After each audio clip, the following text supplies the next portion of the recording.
a enlisé le processus électoral dans un statu quo préjudiciable à tout scrutin, puisque consubstantiel à la fraude électorale. Ainsi, un découpage électoral unique est maintenu avec une disparité indue entre les électeurs, de sorte qu'au législatif de 2007, le RPD s'est attribué 50 sièges sur 81 avec 900 000 voix, tandis que l'opposition était créditée de 31 sièges avec 1 200 000 voix. Ce qui est une violation flagrante de la Constitution et du Code électoral qui garantissent à tous les Togolais sans distinction l'égalité devant la loi et l'égalité devant le suffrage. La prétendue correction apportée en 2013 n'a fait qu'accentuer la disparité, si bien que chaque député du RPD uni à l'Assemblée nationale est élu en moyenne avec 14 000 voix, alors que chaque député de l'opposition est élu en moyenne avec 28 000 voix. Le double. C'est le découpage actuel. Les griefs sont nombreux. Bourrage des roues, renvoi des délégués de l'opposition dans les centres de recensement ainsi que de bureaux et centres de vote, divers abus d'autorité avec usage de la violence, utilisation abusive des votes par procuration et par délégation, proclamation de résultats fantaisistes et fabriqués sont autant de travers qui doivent trouver des solutions afin de garantir un processus électoral acceptable. Le régime RPD uni a toujours balayé du revers de la main toutes les observations de bon sens susceptibles d'améliorer au plan technique, juridique et opérationnel l'organisation des élections autonomes. Le dernier courrier en date, adressé par le président Jean-Pierre Fabre au chef de l'État togolais le 24 mars 2023, sur la mise en œuvre des réformes électorales est dénommée censure. Cette lettre ne sera remise au Canada. La communauté internationale, qui est plutôt attentive et même scrupuleuse, a décidé de fermer les yeux sur les graves dérives des autorités togolaises en matière de découpage électoral et d'organisation des élections. Ce que la population, notamment la jeunesse, considère comme un soutien délibéré à la dictature et à la malgouvernance. Comment ne pas comprendre alors la population qui manifeste son rejet de la communauté internationale, notamment l'Occident, qu'elle désigne à tort ou à raison comme le protecteur du régime dictatorial en place au Congo. Devant les manœuvres civiles du gouvernement, l'impréparation manifeste des élections par la CENI et la caution tacite de la communauté internationale au régime, l'ANC appelle toute l'opposition à se joindre à elle pour réclamer d'une même voix les meilleures conditions d'organisation des élections. En appelant solennellement le gouvernement, la CENI et la communauté internationale à se ressaisir pour œuvrer à la transparence des prochaines élections qui, pour une fois, doivent respecter les standards internationaux, l'ANC demande résolument à toutes les populations togolaises en âge de voter de s'accrocher obstinément au CNC de leur lieu de résidence pour s'inscrire sur les listes électorales pour obtenir leur carte d'électeur et, le moment venu, pour voter avec confiance les candidats du changement, les candidats de l'ANC. Il est temps d'organiser au Togo des élections propres. Il est temps de constituer au Togo un fichier électoral fiable, d'un recensement électoral exemplaire.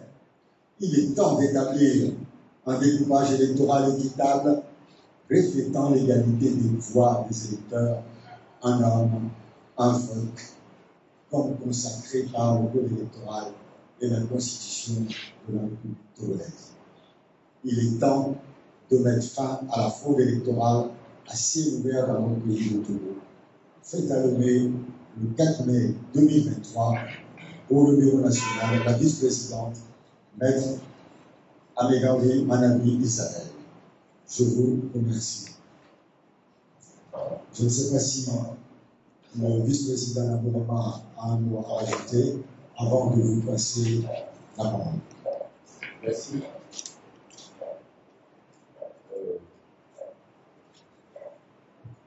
Vous savez, on vient de lire la déclaration liminaire. C'est un résumé de tout ce que nous vivons depuis des décennies. Tout ce qui vient d'être lu, vous savez déjà, l'objectif du régime est clair, c'est de se maintenir au pouvoir contre le prince des marées. Et il est de notre devoir commun, nous les politiques, qui journalistes de la population, d'œuvrer ensemble pour qu'enfin le peuple puisse choisir. Donc, je souhaite que vous preniez des dispositions nécessaires pour sensibiliser au maximum les populations et toutes les instances internationales peuvent sensibiliser pour qu'enfin ce processus soit corrigé et qu'on espère des élections transparentes pour éviter le pire qu'on connaît ailleurs. Merci beaucoup. Merci. Ouais. Nous allons vous passer la parole si vous avez des questions à poser. Le vice-président Ngo Mabana, il y a M. Monti Kwame, qui est président de la sous-commission des opérations électorales, et moi-même, président des affaires électorales au sein de l'ANC, sommes à votre disposition pour répondre à toutes vos questions. Merci.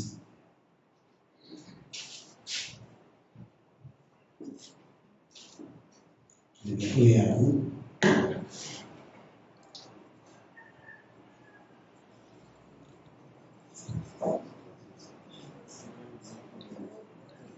Pas les règles.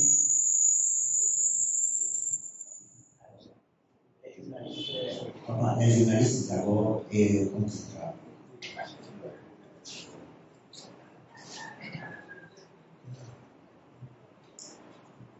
Oui, arrêtez-vous. Merci beaucoup. Je suis Daniel Dozoni de Radio Canada. Dans la déclaration, l'ANC a fait un certain nombre d'observations par rapport au déroulement du recensement dans la zone 1. J'aimerais savoir, mais j'aimerais demander s'il n'est pas en retard par rapport à ces observations-là, puisque vous parlez des machines qui sont vétustes et qui ne fonctionnent pas bien, une CENI qui est mal composée. Vous parlez également des agents mal formés, alors qu'aujourd'hui nous sommes au 6e jour de ce recensement dans la zone 1. Est-ce que l'ANC n'est pas en retard par rapport à ces observations-là? Est-ce que quand l'enseignant avait annoncé le recensement et le temps accordé dans cette zone, quand on sait que la région maritime et le Grand Lomé regroupe le plus grand nombre de Togolais, pourquoi l'ANC n'a pas ou bien n'avait pas fait ces observations-là beaucoup plus tôt et on a entendu jusqu'à aujourd'hui pour pouvoir le faire? Merci. Victoire. Oui, je passe tout à l'heure. Moi, j'aimerais apporter dans le même sens que Daniel. Aujourd'hui, vous demandez carrément la reprise du processus, alors que d'autres demandent à ce qu'on prolonge un peu le délai accordé dans la première zone. Selon vous, est-ce que c'est possible à cette étape de le processus de reprendre à zéro? De deux, vous avez un membre quand même au niveau de la CENI. Quels sont les rapports qu'il vous fait de temps en temps par rapport au processus? Merci beaucoup.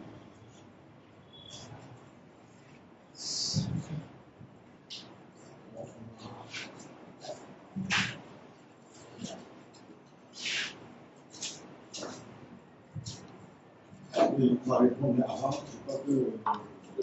Oui, le doyen avait quelque chose à dire. On va répondre avec Oui.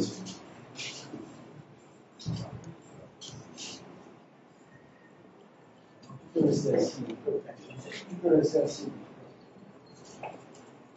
J'ai levé le doigt parce que je le voyais au fond. Je n'ai pas aussi levé le doigt. C'est pour cela. Mais je voudrais ajouter quelque chose à cette note au pays du Père, à cette note du millénaire. J'ai vu pas plus tard que ce matin le message du président national de l'ANC au peuple togolais. Je le considère comme un véritable manifeste. Un manifeste qu'on pourrait appeler manifeste pour l'endurance de la vie pour aborder. Et je voulais tout simplement attirer l'attention des journalistes, en plus de cette note préliminaire, sur ce document, pour qu'il soit connu, non seulement des militants, mais de tout le peuple pour que nous puissions ensemble reprendre la lutte contre, n'est-ce pas, la manière dont le régime actuel traite notre pays comme un butin de guerre. Voilà tout simplement ce que je voulais dire. Merci. Merci. Oui, la parole est à la table maintenant. Les journalistes vont comprendre que papa, c'est votre grand-papa, hein, à nous tous. Il a été un des artisans de la lutte pour l'indépendance du Togo. Il a écrit plusieurs ouvrages. C'est pourquoi il lui est permis de prendre la parole quand il veut et où il veut. Merci. Merci beaucoup. Il y a deux questions qui ont été posées. Est-ce que le vice-président peut répondre? La première, pourquoi avoir attendu jusqu'à aujourd'hui quand le recensement a commencé depuis le début? Tout simplement parce qu'il faut voir ce qui se passe sur le terrain sans devoir passer le temps. C'est ce que nous avons fait. Tous les jours, nous avons une plateforme qui nous fait le point de ce qui se passe aujourd'hui. Et il faut qu'on vérifie ces informations pour ne pas donner des informations à peu près. Nous faisons un travail, excusez-moi, nous faisons votre travail, nous faisons le travail de journalistes, nous vérifions les informations.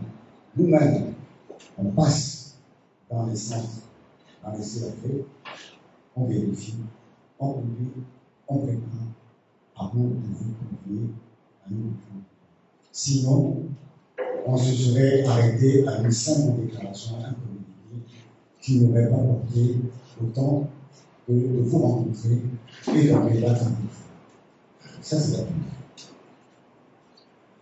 Maintenant, on me demande si on a un responsable à la CENI, oui, Jean-Jacques Thibault, avec qui je suis en relation permanente, à qui on a dit tout cela, mais rien ne se fait. Vous savez, si je prends notre plateforme, vous allez voir tout de suite ce qui se passe. Et vous comprendrez que nous avons bien fait d'attendre pour pouvoir en parler. Je vais vous prendre un exemple au hasard sur une plateforme. Les chiffres parlent d'eux-mêmes. Je prends la série de Golf 5. Le premier jour, le 29, il y a eu 776 personnes enrôlées. 496 hommes, 280 femmes. Pour une journée, 776 personnes. Le lendemain, 8199 personnes. Le premier, 11 892 personnes. Le surlendemain, le 2, 13 853 personnes. Vous voyez, ça monte.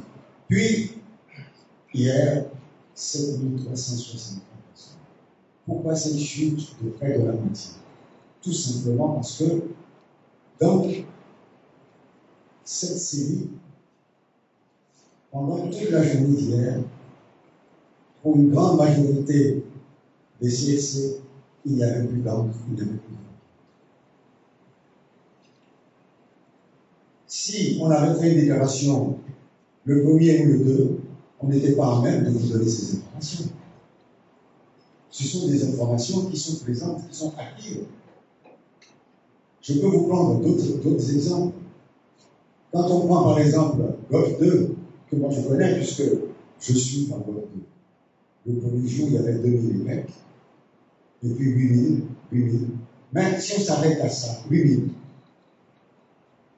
pour une population d'environ 200 000 habitants, 180, 200 000 habitants, 8000 de personnes recensées en moyenne par jour, ça fait combien en 8 jours? 64 000 personnes. Est-ce que 64 000 personnes recensées dans le Golfe 2 suffisent? Je dis non, parce que si on prend la moyenne du standard, c'est 50% de la population, il devrait y avoir 100 000 personnes enrôlées. Donc, dans cette zone, il y aura environ le tiers de la population qui ne serait pas enrôlée. Si on vous avait convoqué une conférence de presse il y a 2 jours ou 3 jours, est-ce qu'on était en mesure de vous donner ces chiffres? Et pour terminer, on n'a pas demandé seulement la reprise des opérations de recensement, mais on a demandé soit la reprise totale, parce qu'on considère que c'est un échec total, ou une prorogation significative du délai.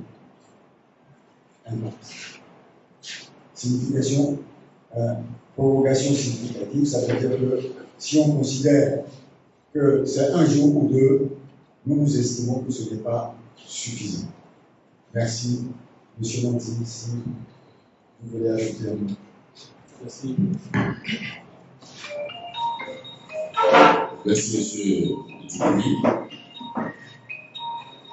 Il faut ajouter à ce que vient de dire monsieur Dupuis que l'ANC aurait pu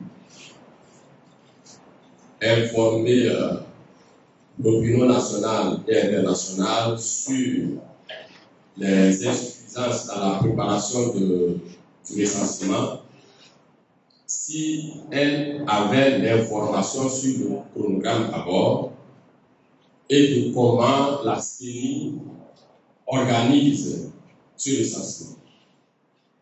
Il faut dire que la CENI œuvre en solo sans tenir informés les partis politiques qui sont pourtant partenaires d'un processus électoral.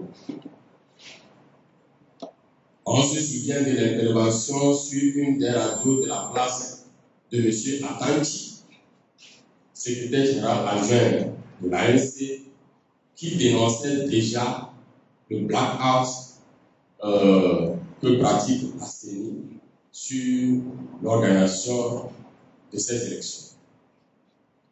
Il fallait qu'on attende, qu'on ait des preuves pour pouvoir vous informer. Et M. Dupuis a donné des exemples.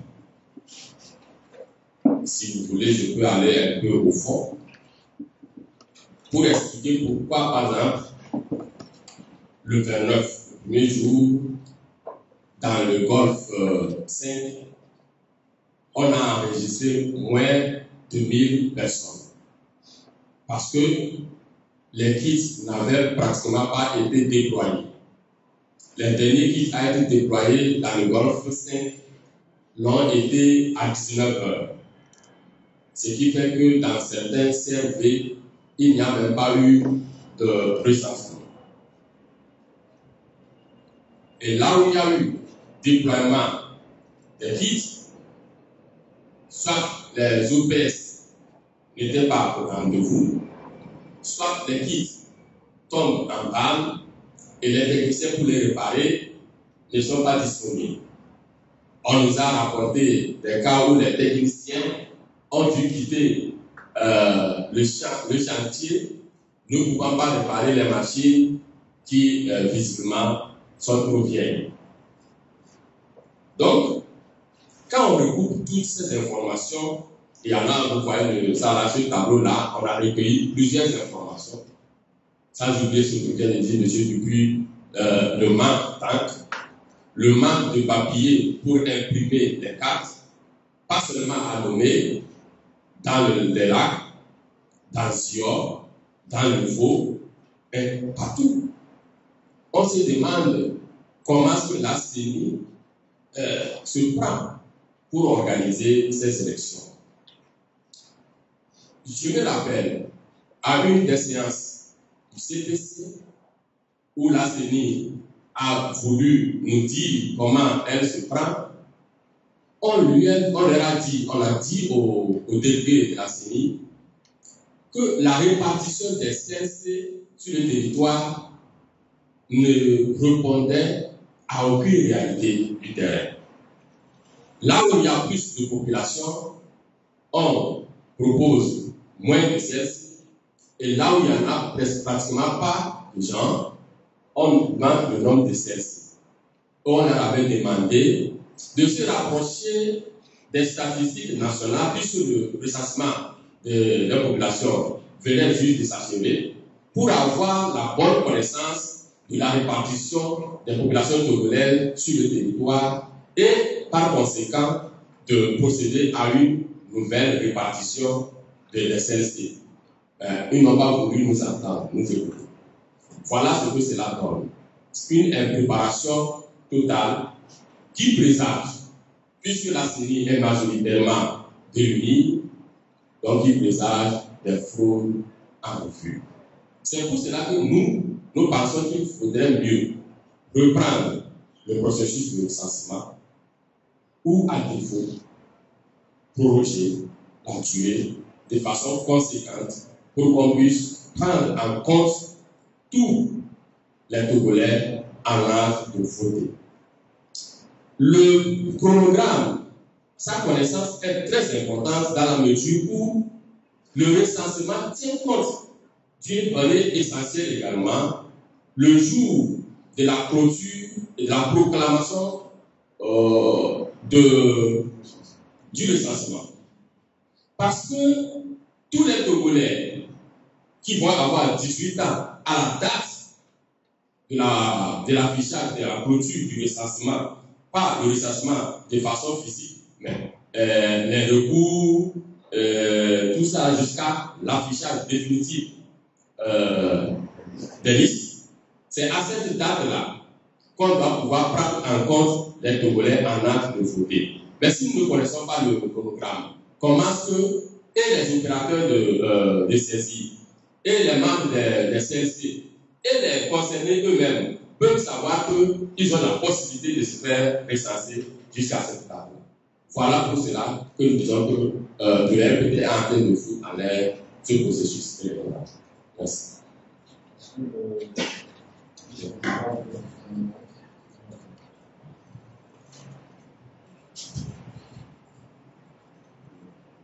D'autres questions?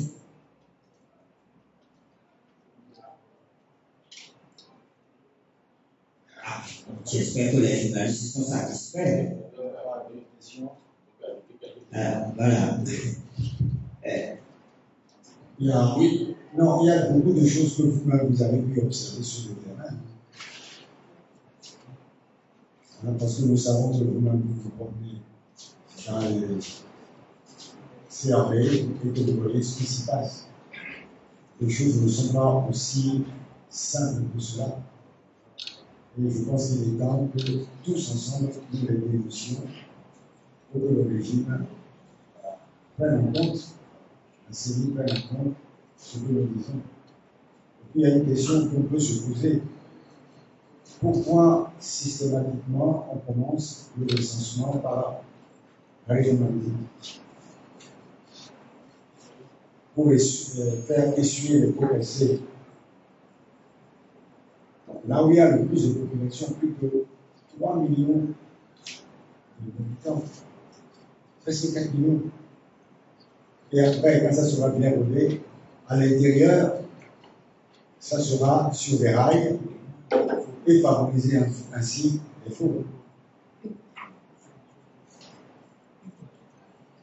Nous devons le dire, on ne doit pas avoir peur de le dire.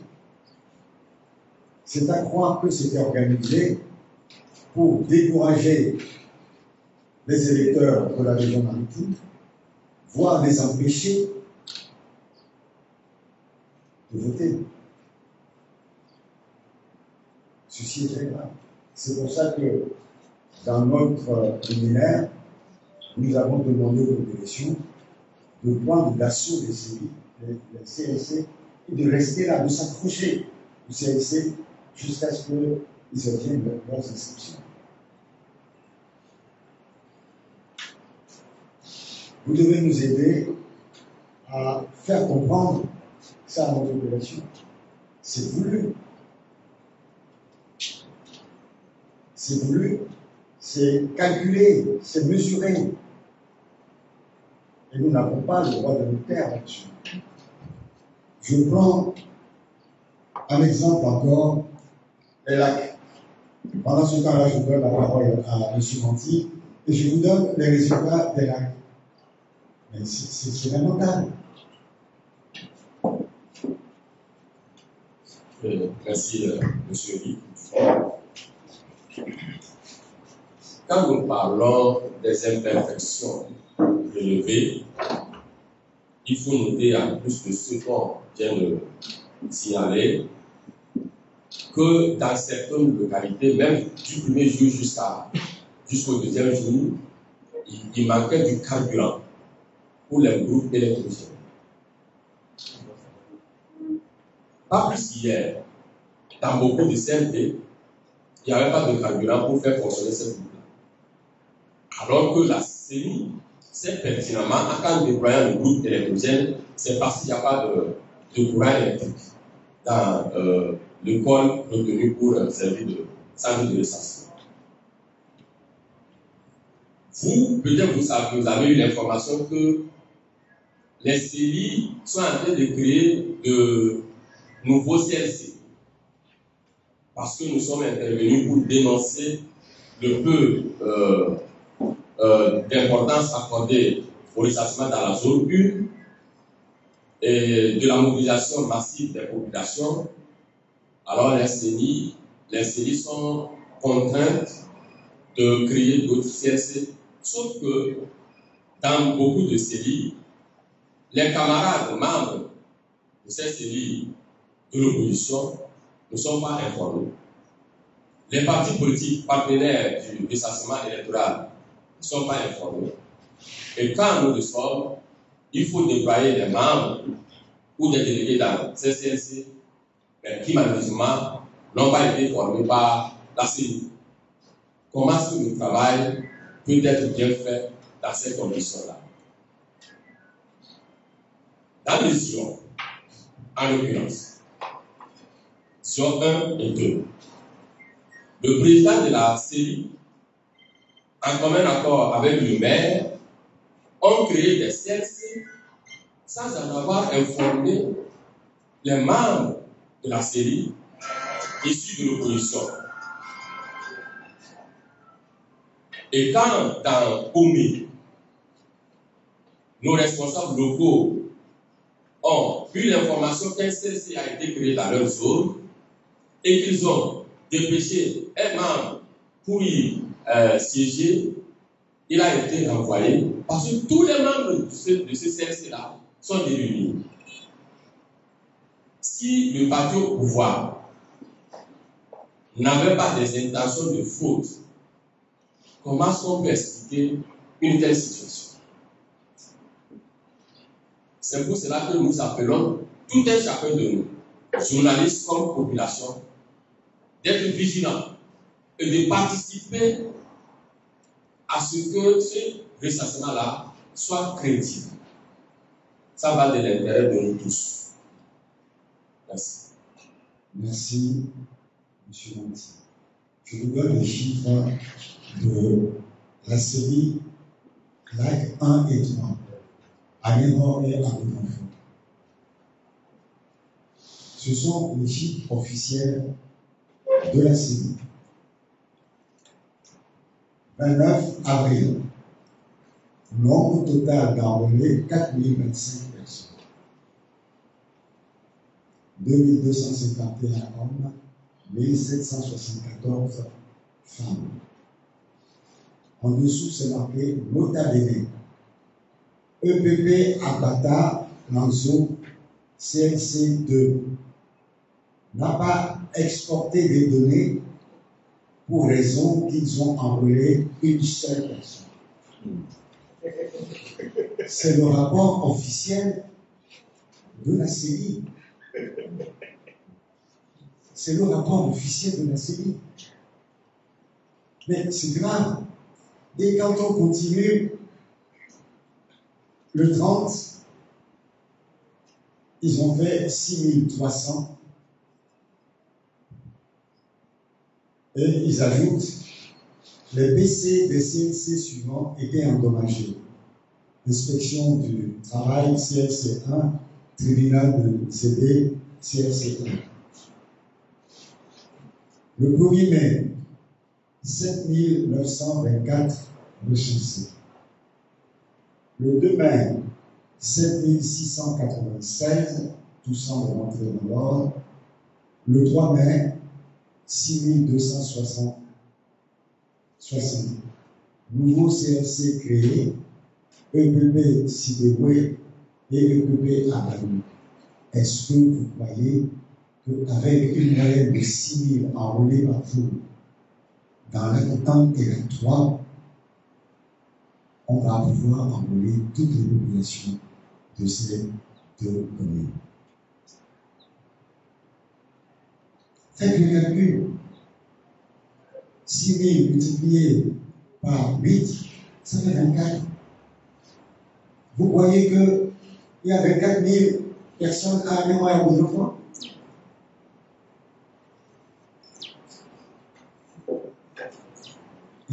On peut passer toutes les séries comme ça. Nous avons tous les chiffres. Ce sont les chiffres officiels des séries.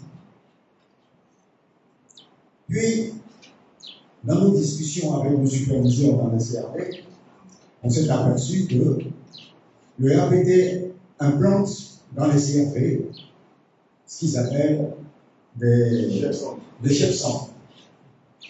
Voilà. Ils sont là, ils sont RPT et ils coordonnent tout. Vous venez, vous allez les voir et ils vous amènent, vous accompagnent. Vous n'avez pas de papier. Ils vous accompagnent dans les CLC dédiés et on vous fait vos papiers. Et ces messieurs ont tout pouvoir. Or, nous savons que pendant les élections, ce sont ces gens-là qui distribuent les procurations en blanc. Ce sont ces gens-là qui organisent les fraudes. Nous demandons que le code électoral soit respecté. Chef centre n'existe nulle part dans le code électoral.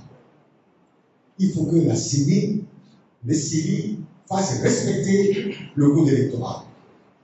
Sinon, nous allons nous en charger. Parce qu'on peut les prendre par le fond de leur culotte et les jeter dehors. C'est inadmissible. Le APT le sait, le gouvernement le sait, M. Poukwesi, le ministre de l'administration territoriale le sait. Mais ils ne font rien.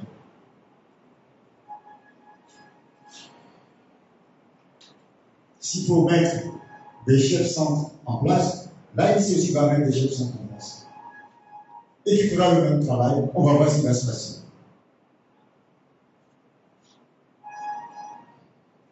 Moi j'avais rencontré à Mbati où je suis allé au Kazakhstan. Je lui ai demandé ce qu'il faisait là. Il m'a dit qu'il est mis là-bas pour son parti. J'ai dit quel parti? Il m'a dit le RPT. Je dis ça n'existe même pas dans les textes. Vous devez dire quelque chose. Il n'a pas voulu, j'ai appelé la CIE. Je l'ai informé.